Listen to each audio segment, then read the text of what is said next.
We now have a new challenge, perhaps the most monumental in recorded history. The opportunity to investigate a phenomenon that could change our destiny.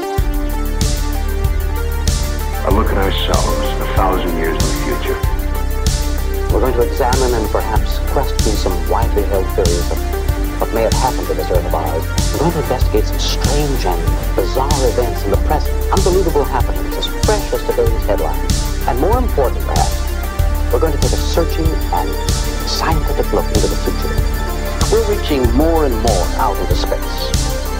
Perhaps, as we may learn, someone, something, somewhere in space is reaching out to us. Who the visitors are, where they're from, and what they want is unknown. Bigfoot was attracting national attention and was now rapidly becoming the most intriguing mystery on the North American continent. Scientists and photography experts have examined the individual frames of this film and have come to the conclusion that the film and the creature are authentic. Telepathy, psychokinesis, Bigfoot and black masses, UFOs and Atlantis, Kirlian photography, cloning, and cryonics. These subjects all have one thing indisputably in common. People want to know more about them. For mankind's future, on Earth and beyond. Welcome to After Dark Radio with your host, Brian Alvarez. How's it going, everybody? Brian Alvarez here on After Dark Radio. It is Sunday, September 18, 2016. After Dark Radio here on the Dark Matter Digital Network. Every Sunday night, 9 Pacific, midnight Eastern. If you're a longtime listener to the show here on the Dark Matter Digital Network, you're well aware that every Sunday we do a double feature. After Dark Radio followed by Carl Stern's Dragon King Dark, both shows of which you can listen to at your convenience as a subscriber to WrestlingObserver.com. All of the shows available in the archives. But anyway, we do a back-to-back session every Sunday night here. After Dark Radio at 9, followed immediately by Dragon King Dark. And what a double feature you're going to get here today on the program. A couple of days ago on the other show, one of the many other shows that I do at WrestlingObserver.com, I mentioned that I was going to do a show here today about phantom clowns. And as it turned out, I ended up being scooped by Carl Stern, who actually also did a show about creepy clowns, and his was completed first, but it will air tonight after mine. So basically, if you are interested in this whole creepy clown story that is going around America here in 2016, what a double feature you've got tonight here on the Dark Matter Digital Network, because both Carl and I will be talking about it. Now, this is something that's been intriguing me for a long time. I am 41. I was born in 1975, and there was a creepy clown flap in the early 1980s, 1981, some stretching all the way through 1984 in terms of sightings. And I vaguely remember this as a child. I do remember growing up and reading about this in various books, as we will be talking about today. Loren Coleman wrote a lot about it, and he's writing a lot about it now. So it's going to be a good plug for all of Loren Coleman's stuff. I remember this vividly, and now it's back. Now, when I mentioned this a couple of days ago on one of my other shows, the first thing that came up were people telling me, you know, Brian, it is a viral, I guess, Stephen King's It is going to be coming out. There is a new version of the film. And so I was told by many people that it's a viral campaign. And I'm sure to a degree there is a degree of that, but that's not this story. This is a story of perhaps in some ways a little bit of mass hysteria, although it has not reached those levels yet. What is interesting, and I'll be talking about it here on the show today, about this and the Phantom Clown flap of 1981 is the stories in the early 80s were stories about how children claimed that these clowns, these men in clown outfits, were driving around in vans and trying to grab them and yank them into the vans and kidnap them. And this tied into the whole satanic ritual abuse scare of the early 80s as well. today it's a little bit different. There are phantom clown sightings, but unlike in the 80s, where there were 0 reports by the police of capturing any clowns in vans, they were phantoms. In 2016, we have photographs of creepy clowns. There are individuals dressed up as clowns, this is real, that are walking around in the South Carolina. There's a number of different places these clowns have been seen and photographed. So it's a little bit different. There is a phantom clown aspect to it, but there are also, for some reason, actual people dressing up as clowns and being photographed, and it's creeping people out. So there are several aspects to the 2016 creepy clown phenomenon. So we're going to talk about that here tonight. I prefer the phantom clown. I'll let Carl cover the creepy clowns. I'm going to be talking about the phantom clowns, the mysterious clowns that have been actually seen and photographed. And we'll look at the clown panic of the early 80s as well. It's going to be the subject of the show today. I want to mention, of course, if you're listening live, you can grab the replay as a subscriber to WrestlingObserver.com. The AfterDarkRadioShow.com website is no more. It was getting too difficult to try to upkeep 2 websites. And the Wrestling Observer website is my main business, my main source of income. This is more a hobby. So what we've done is we've thrown all of the After Dark Radio Show replays up onto WrestlingObserver.com. And with the exception of 6 months or so of shows, we have every After Dark Radio dating back to 2012 in the archives at WrestlingObserver.com. So if you'd like to go up there and grab those are available. And of course, if you are a wrestling fan, it's the best value ever anywhere in the history of the universe, dating back long before 1981, as we have something like 8,500 shows. I'm going to have to go back and do a new tally. But there are over 8,000 shows in the archives. Every audio show we have done since 2005. And keep in mind, we do 2 to 3, sometimes 4 shows every single day. So if you're a fan of wrestling, head up to WrestlingObserver.com. And if you are a fan of After Dark Radio, you can go up there as well, and you'll be getting 2 new shows every week, and you'll have full access forever to our full archives if you want to go back and listen to shows. So WrestlingObserver.com is the place to go. And one other quick plug before we get going. If you're a fan of wrestling, my audiobook, Death of WCW, is available now at Amazon.com and Audible.com.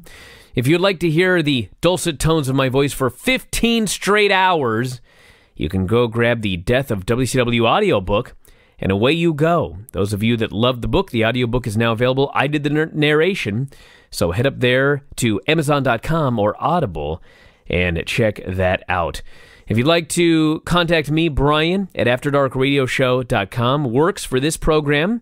You can send in guest requests. I will get those forwarded to Kenneth Nita, who does guest booking for this show. Haven't done a lot of guest booking, but we will do some guests here or there. We've been doing the 50 states, the monsters, mysteries, UFOs, etc., of all 50 states. We've gone away from guests for a while, and we'll get back to that here in the next couple of weeks as well. Finally finished California, which had to be broken down into 4 different episodes. Did Bigfoot last week. And of course, the Facebook page, facebook.com/AfterDarkRadioShow. Andrew Ludsky does a phenomenal job. 3 news stories a day. You will not be bombarded on your feed, but follow us there, facebook.com/AfterDarkRadioShow. You can contact him as well, and he will set you up with me for guest booking, guest requests, etc. So check out the Facebook page, facebook.com/AfterDarkRadioShow. And of course, finally, my Twitter, at Brian Alvarez. Head up there and check that out. Carl is at Dragon King Carl, if he does not plug that often enough. So check us out on Twitter. And we will be back in just a moment to kick this off. Phantom Clowns. 1981 was the original flap. And actually, that's not even true. I'm sure it goes back millennia. But 1981 was the famous one in our lifetimes. And now we've got a new one here in 2016. So back in a moment with that. After Dark Radio, Dark Matter, Digital Network. We are back here on After Dark Radio. Brian Alvarez here, After Dark Radio, Dark Matter Digital Network. Every Sunday night, 9 Pacific, midnight Eastern. Double feature tonight. Myself and Carl Stern will be talking Phantom Clowns. And I want to kick it off today, Blumhouse.com. Story here by Derek Faracy. When Pennywise Was Real, the Phantom Clown Scare of 1981. This was published on January 4th of this year. Little did Derek Faracy know what was in store for the world, America in particular, in 2016 when another flap kicked off. Derek here says, when we look back, 1981 was certainly a banner year for horror. Aside from some of the best horror movies of all time coming out, including An American Werewolf in London and Evil Dead, we had the nightmare-inducing Melting Heads in Raiders of the Lost Ark and the true arrival of Jason Voorhees in Friday the 13th Part 2. Outside of our local cinemas and drive-ins, there was plenty of horror as well. 23 IRA members, including Bobby Sands, went on a hunger strike as a protest against their treatment while imprisoned by the British. It would end with 10 of the men dying in riots across Northern Ireland. We had multiple assassination attempts and more. Possibly the most frightening part of 1981 was the first recognized cases of AIDS appearing in Los Angeles in June. It is believed the disease started in Haiti, made its way to the U.S. as early as 1968, meaning that for over a decade, an untold number of people died from a disease that went unnoticed. These are the moments that history recorded. What is left out of almost all discussions of weird, terrible, and creepy things that went down in 1981, what you will not find on Wikipedia or in textbooks, is the strange story of the Phantom Clown Scare, even though the repercussions of it could be felt throughout the next 20 years. Actually, there is now a Wikipedia entry. If you Google Phantom Clowns, Wikipedia does cover this flap, although not in any great detail. I believe there's one paragraph. Something important to remember is that before the 1980s, there wasn't that much concern about kids being kidnapped. It happened before the 80s, but for whatever reason, it wasn't something parents were all that concerned about. Then again, if you look back at the life of a child growing up in America before 1984, you will see a world filled with rusty monkey bars, metal lunchboxes that could cause serious wounds, and no concept of bicycle safety. Not to say that parents did not love their children, they just weren't so concerned with their kids keeping all of their limbs. As a Generation Xer, which I am, I can confirm this. This is nothing against my parents. I'm not saying that my parents didn't care for me. I'm just saying that I grew up in a generation where there is a reason that in the 1970s, there were all of these movies about crazy possessed children. But yes, we were less protected than the generation that came after us. This all changed at the tail end of April. Things started happening that parents, principals, and teachers couldn't ignore. Daniel O'Connell, a counsel at the Boston Public School District, sent out a memo about men dressed as clowns bothering children to all schools. Teachers were told to actually watch kids between taking drags on their cigarettes. Parents were warned to be aware of where their children were going after school. So this all could stem from one memo by one guy. And I can tell you that in the 80s, memos were sent out about all sorts of things. I remember the memos about lick and stick tattoos that were allegedly laced with LSD. There were a lot of hysterias that were kicked off by a fella or a lady sending out some memo, freaking people out, and it grew into something else, and maybe there was nothing to it at the very beginning. It was all rumor and hearsay. Next thing you know, somebody sends out a memo, and now it's on. Over the next few days, more calls came in, as you would expect they would after sending out a memo like that. From East Boston to Cambridge, throughout other cities in the area, every call said the same thing. Clowns in a van are trying to get children to go with them. Police start pulling over any car or van with a clown in it, which there were apparently a lot of in the Boston area in 1981. All they found were birthday party clowns. By May 9th, police were questioning the veracity of these reports. As they went over the multitudes of accounts, officers realized that no adult ever saw these clowns, only children aged 5 to 7. At the same time, reports of creepy clowns in Boston slowed down. As with any case of mass hysteria, what ended up happening was it then expanded. Kansas City. Police called to investigate something directly out of a horror movie. A group of children claimed that they were chased by a clown who was carrying a sword. Similar reports were coming in from Kansas City. This time, police found the frightening jester. May 22nd, police chased a clown in a yellow van who was seen at 6 different schools. Each school gave the same description of the clown, a man with a stark white wig, face painted black, big round nose, red shirt, etc. Scariest part was that this freakish fool had a large knife with him. Yellow van eluded police, and the clown vanished from the area. Never found. Many parents in Kansas City kept their kids home from school for weeks. Fear was very real, and these phantom clowns spread out further across the country, reports coming in from Omaha and Denver, before heading back east to Pennsylvania. Then we had Pittsburgh. Then we had the Allegheny Cemetery. A boy in Arlington Heights claimed that Spider-Man, a gorilla, and a clown tried to pull him into their van.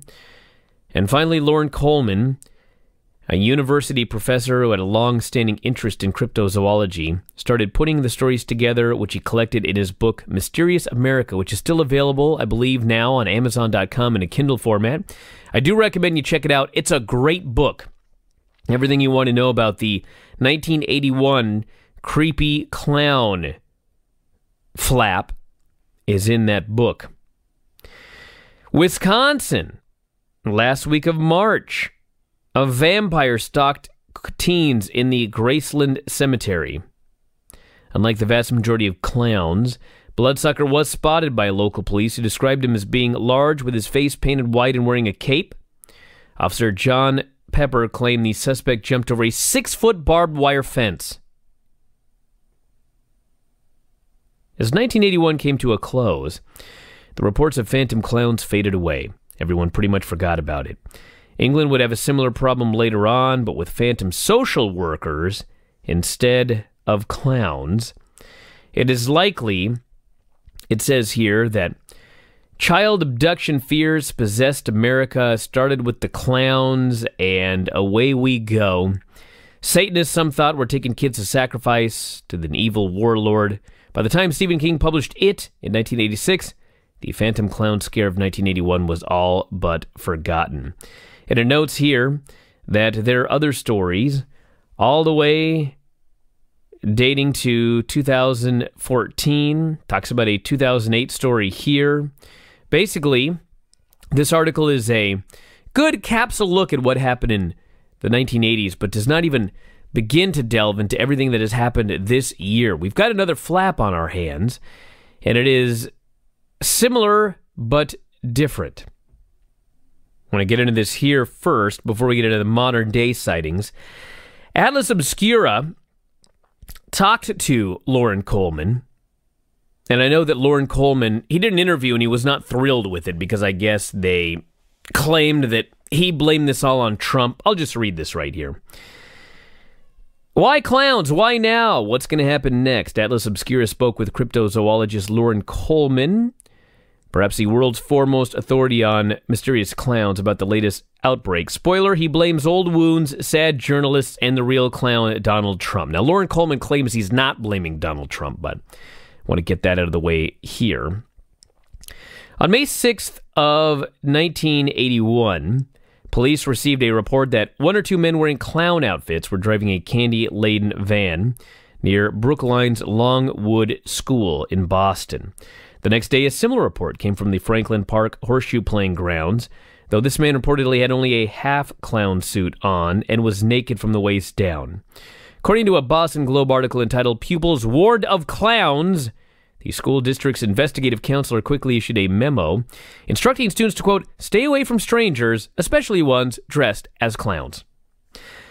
At the time, Coleman was heading up a social services office in Charleston, Massachusetts, which is interesting, by the way, because as you recall from the previous article we talked about, later there was an issue overseas with phantom social workers. Loren Coleman was working at a social services office, and he's investigating phantom clowns here in the U.S. What a strange coincidence. He was also corresponding with a number of fellow cryptozoology fans, nearly 400 of them spread out across the country. This is very, very similar, at the exact same time, by the way, as to how Dave Meltzer started the Wrestling Observer newsletter, for those of you that are wrestling fans. He coined the term phantom clown, and asked his network to send him any local newspaper clippings that referred to similar incidents. Started getting copies from Cleveland, from Kansas City. I really started tracking this as a nationwide phenomenon. The information enabled him to drop a sort of, quote, theory of the phantom clown. Phantom clowns are usually very specific, says Coleman. There is a clown, often seen in a van, kids being approached and telling adults, and then the clown's never being caught. When the Carolina incident started up, it linked back to these old stories for me. So where did the phantom clowns come from? In 1981, Boston eventually settled upon the minds of children. A follow-up Globe article, released 2 days after the first, recasts the alleged perpetrators as victims and vice versa, after introducing us to a persecuted Stoughton clown, wrongly questioned by police on his way to deliver a perfectly innocent clownogram. The authors quote numerous officers flummoxed by the clown demonium. We've had over 20 calls on 911, but no adult civilian or police officer has ever seen a clown.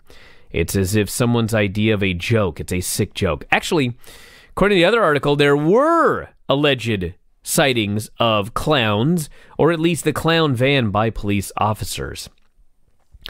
Then we got Chicago. 1981, the reports mainly from children have varied, seem to be reaching near mythic proportions, tumbling out from different parts of the city, like clowns falling out of a Volkswagen. So in the Carolinas, at least as of the time of this update, police have not seen one clown, but people are afraid just the same. Coleman points out some of this fear may be grounded in a community memory. 50 years ago this summer, the same area of North Carolina that is now being stalked by clowns dealt with an actual nightmare criminal, a man nicknamed the Paddler, who would dress up as a policeman, kidnap young boys, paddle them in the back of his car, and then let them go. He was eventually caught, but after serving 10 years of jail time, he went straight back to his old habits and ended up killing 2 teenagers. By the way, imprisoned 10 years for taking people in the back of his car, paddling them, and then letting them go. 50 years ago. Turned out to be a real man doing that, said Coleman. I think to some extent, even though the phantom clowns are shrugged off, people are very scared that there might actually be real clowns out there that could harm children. This real concern led to real warnings, which Coleman says led to even more clowns. Coleman, by the way, has written a new book, if you want to check it out on Amazon.com, The Copycat Effect, talking about all sorts of things from suicide clusters, school shootings, to phantom clowns, all classified the same in his books. At least to the degree that there are copycat effects. Obviously, he's not comparing a phantom clown report to a school shooting. Phenomenon gets worse when news is bad, he says. This is his tie-in to Trump. In this case, he thinks one specific candidate has had newsmakers looking for anything else to write about. Trump is the real clown, he says. Trump's campaign not responding to requests for comment. So there you go. It's 2016, and it is time to look at this. And I would actually like to go to Lauren Coleman's website, copycateffect.blogspot.co.uk. There's a lot here about the phantom clowns, and I think that we should kick it off here because this will give us a look at what is going on in 2016. Clowns here in the U.S. We'll kick it off in a moment. After Dark Radio here on the Dark Matter Digital Network. Back here on After Dark Radio, Brian Alvarez here. After Dark Radio, Dark Matter Digital Network, copycateffect.blogspot.co.uk. Copycat Effect, the name of Lauren Coleman's new book, and he has been writing all month long about the return of the phantom clowns, first terrorizing this country in the early 80s. In 1981, he says, when I first began hearing what I would eventually term phantom clowns in the Boston area, I had to rely on an informal network of 40 investigators literally clipping news articles around the country. I engaged in widespread letter writing, message exchanges via stamps and mails, as well as the physical sharing of cut and labeled newspaper items. Only then was I able to piece together that an actual wave of phantom clown encounters were occurring in the USA. Talks about this. I find the phantom clowns of 1981 all the more chilling, he notes. No national news service, no AP, no UPI had picked up on similar clown sightings happening from Boston to both Kansas cities.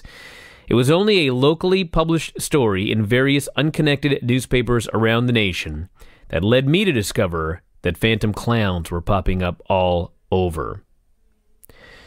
Talking here about a knife-wielding clown reported in the Northland area, but Columbus police say they're not taking any chances. This is today now, actually August 30, 2016. 14-year-old boy told police that a 6-foot-tall man in dark clothing and a clown mask chased him a short distance as he walked to a school bus stop at about 6:15 a.m. Tuesday. He fended off the clown by throwing a rock at him and then fled to the bus stop, according to a police report. Arrived safely at Columbus North International School, then reported the incident to officials. According to the report, the man was wearing a mask, black pants, compression sleeves, and tennis shoes. He wore a glove on his right hand and a bandage on his left. That is from August. And once that report hit about a month ago, it has been nothing but reports all over that area. We have got Spartanburg here. There has been another clown sighting in Spartanburg. Police responded to a suspicious person call last night, August 31, 10:25. Caller said the person was dressed as a clown and was standing in her backyard. She took a picture of the clown and he ran away. Police say the photo was too dark to make out an image. They were unable to find the clown. They say they will continue to follow up on this incident and encourage anyone that may have seen a suspicious person in the area to contact them. This is the first sighting in Spartanburg.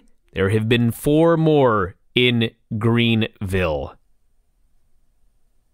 Then we have Winston-Salem. All down here in Flair country, by the way. Winston-Salem police say someone in a clown costume tried to lure kids into the woods Sunday night.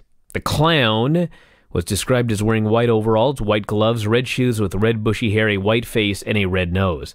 The suspect allegedly tried to lure the kids with treats. Suspect was reportedly seen by 2 children and heard but not seen by 1 adult.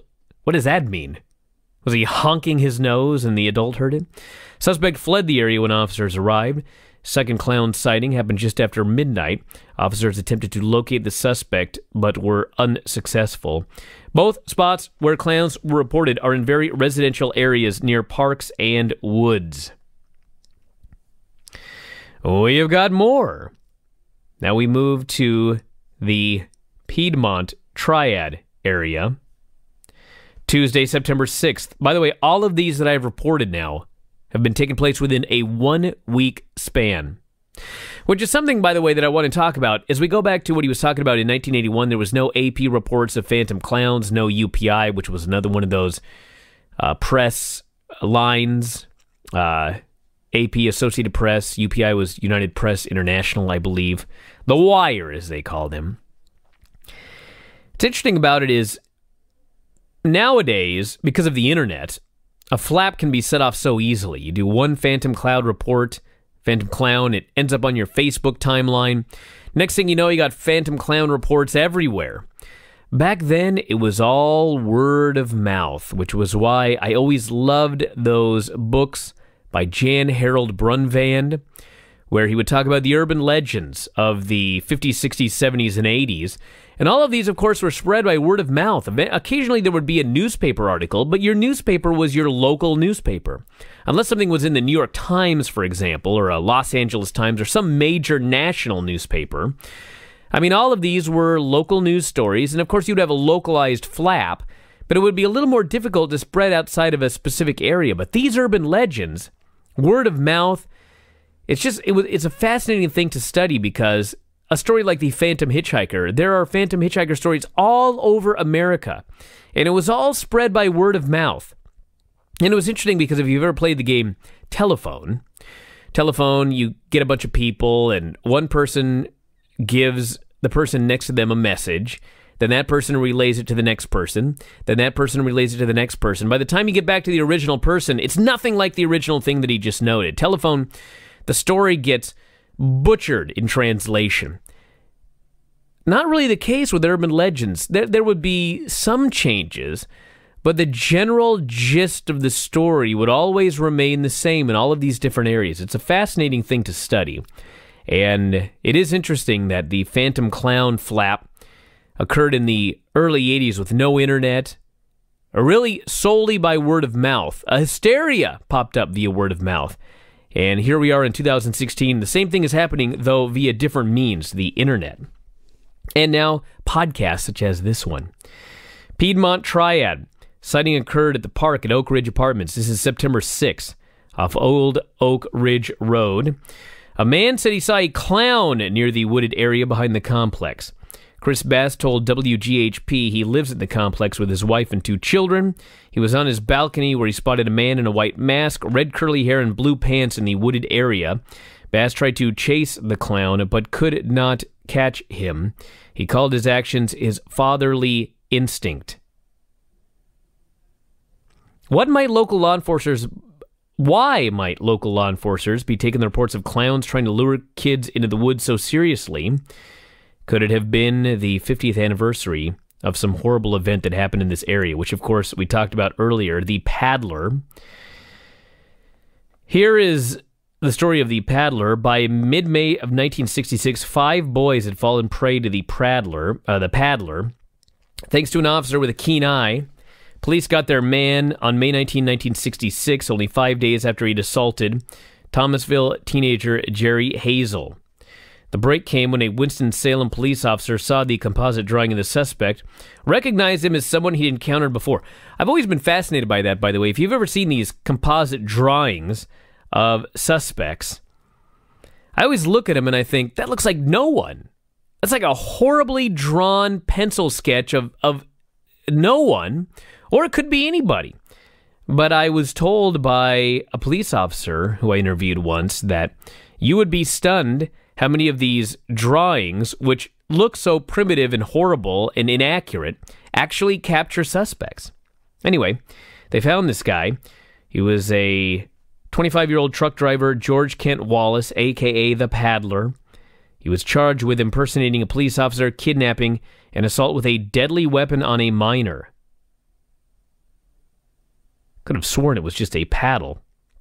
He would spend the next 14 years in and out of prison for doing exactly what he'd done at High Point. He served a 10-year sentence for being the Paddler. He would lure adolescent boys into his car and paddle them, and then let them go. But eventually, he turned to murder and killed 2. That's the Paddler.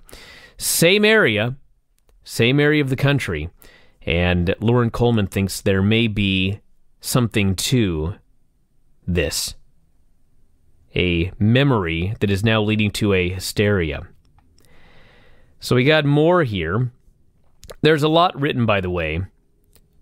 Lauren Coleman also makes references to the Pied Piper of Hamelin as a similar sort of story and hysteria. We now move to Macon and LaGrange. LaGrange police are working to get warrants to track down the persons threatening to dress like a clown and abduct children from specific schools. Lieutenant Dale Strickland told 11 Alive News someone started a Facebook page, which has since been taken down, threatening to dress like a clown and drive a white van to Callaway Elementary, Franklin Forest Elementary, Callaway Middle School, Troop High School, and Callaway High School and abduct children. Strickland says that threat is a clear violation of the law. Which, by the way, going back to what I talked about earlier in the show, I know some people think this is all a viral campaign. You do not do viral campaigns where you're threatening to abduct children and blatantly breaking the law. There is more to this than that, although we will hear from Stephen King, the author of It, later in this program. Not personally, of course. Department is working to obtain warrants that will help them track down who posted the threats. Strickland said there were no spottings of the creepy clown, but the police department was flooded with calls from concerned parents. Police department posted a message on Facebook, "This behavior is not cute or funny. If applicable, you may face charges." And now we move to Logan. This is all just about a week ago, actually. This week. September 11. Chief Deputy Ronnie Williamson says the McDuffie County Sheriff's Office has received 2 calls reporting clown sightings in the county. 11:46 p.m., caller reported seeing a clown standing on the side of State Highway 221 between Hobbs Road and the Jefferson County line. September 13, caller reported a clown chasing children from a school bus stop in the area around Davis Circle. Both of them were running. He's like, Mom, there's a man chasing us in all black in a clown suit, said Karis Frails, who called the police after these sightings. Frails couldn't believe what she was hearing from her kids. 2 people dressed as clowns standing near the bus stop, scaring children. Major Williamson says, even if these clowns are just clowning around, it could wind up with someone getting seriously hurt as people try to protect themselves. Another reason this is likely not a viral campaign, people will shoot clowns if they feel they are a threat. When you get to my kids, they're as terrified as they were this morning. You have crossed the line, said Frails. In the state of Georgia, by the way, it is illegal to wear a mask, hood, or any other device that conceals a person's identity while in public or on private property without the owner's permission. You cannot pretend to be a clown in this state. It continues. As Lauren notes here, in late August, we had a stalking clown seen in Green Bay, Wisconsin. Then, late August, first half of September, phantom clowns making appearances in Greenville, South Carolina, Green Havel, Alamance County, North Carolina, Greensboro, North Carolina, and now Greensboro, Alabama. Amid social media rumors of creepy clowns lurking around Tuscaloosa and Hale counties, Greensboro Police Chief Mike Hamilton said Thursday morning, September 15th, 3 days ago, that a woman called that morning to report, quote, someone dressed in a clown suit in a mobile home park on North Street in Greensboro. The woman told police she was walking with her children before school when she saw the person. No threatening behavior was reported. No reports have been made with Moundville Police, and we are awaiting responses from both the City of Tuscaloosa Police Department and the Tuscaloosa County Sheriff's Office. Clown sightings have been reported throughout the southeast over the last few weeks, so now we're moving towards the southeast. Initial reports coming from the Carolinas. Acting Chief of Police Keith Birch said citizens should, as always, take responsibility for the safety of themselves and their families and report any suspicious activity to the police. He also urged citizens to use common sense and consider that some of the sightings may simply be harmless pranksters. This, however, not harmless. Flomaton, Alabama. Flomaton schools. This is 3 days ago. Thursday morning. Flomaton schools were put on lockdown for more than an hour Thursday after school officials said a threat was made against a student on social media. The source of the threat came from a Facebook page featuring clowns that had the whole community talking and the FBI involved. You don't take it lightly. That's my gut feeling. You know, you just have to be cautious these days. I'm worried. I've never heard of such a thing as that, said the grandmother of one of the students. School officials said a student received a serious threat through the Facebook page, Flomo Clown. That, coupled with supposed clown sightings and pictures circulating in the country over the last couple of days, heightened these concerns. A school put on lockdown. Now, that was 3 days ago. This all began with one sighting in early August. Then in late August, early September, they began to escalate. Now they're moving west, these creepy clown, phantom clown sightings. We're in the midst right now, as you are listening to this show, of a full-fledged phantom clown flap. And who knows how long it will go. Now, as noted, there is a movie coming out, and so we should discuss that. Stephen King's It. This here from MysteriousUniverse.org. Stories of clowns used as a guise by pranksters for frightening small neighborhoods and communities tend to crop up every few years. On such occasions, there's similarity to themes found in books and films like Stephen King's It remains obvious, and in a few cases has led to further insinuations about possible connections to phantom clown sightings. Here at Mysterious Universe, the author says, I recently reported on a rash of supposed phantom clown incidents occurring in parts of North and South Carolina, which, by the way, are still going on, as noted. Stephen King was contacted by the Bangor Daily News to give his take on things, which he suggested may be a low-level hysteria, noting that the clown furor will pass, as these things do, but it will come back, because under the right circumstances, clowns really can be terrifying. They also talked to, this was WFFF News 4, contacted Rob Zombie, who is a director of the new film 31, which features a freaky-looking clown. And he said, an official statement, the company and the film 31 are not associated in any way with the creepy clowns and costumed characters found roaming the South. And now, as we have noted, moving west. The story is not over. In fact, my feeling is it has just begun. It's been a month. These things can last several months. So it's very possible that next week on the show we'll be talking more creepy clowns. If you're in the area, do you have any news on this? You can email me, Brian@AfterDarkRadioShow.com. Kind of exciting in the sense that we're right in the middle of this right now, and there is more to come. That lockdown of a school based on a threat from a creepy clown Facebook page was 3 days ago, and it seems to be spreading towards the West Coast. So if you have any information on this, you're welcome to email me, Brian@AfterDarkRadioShow.com. And if you've not heard enough about this creepy clown, phantom clown flap, in a moment, we're going to be followed here on the Dark Matter Digital Network by Carl Stern, who has his own show on the creepy clown flap that is overtaking the South and now perhaps more of America. As noted, you should check out Mysterious America by Loren Coleman. You can Google Loren Coleman for more. He wrote a lot about this in Mysterious America. If you want to read more about the original 1981 Phantom Clown Flap, that is the best place to go. And of course, if you go online, copycateffect.blogspot.co.uk, he is following every single one of the recent creepy clown sightings as well.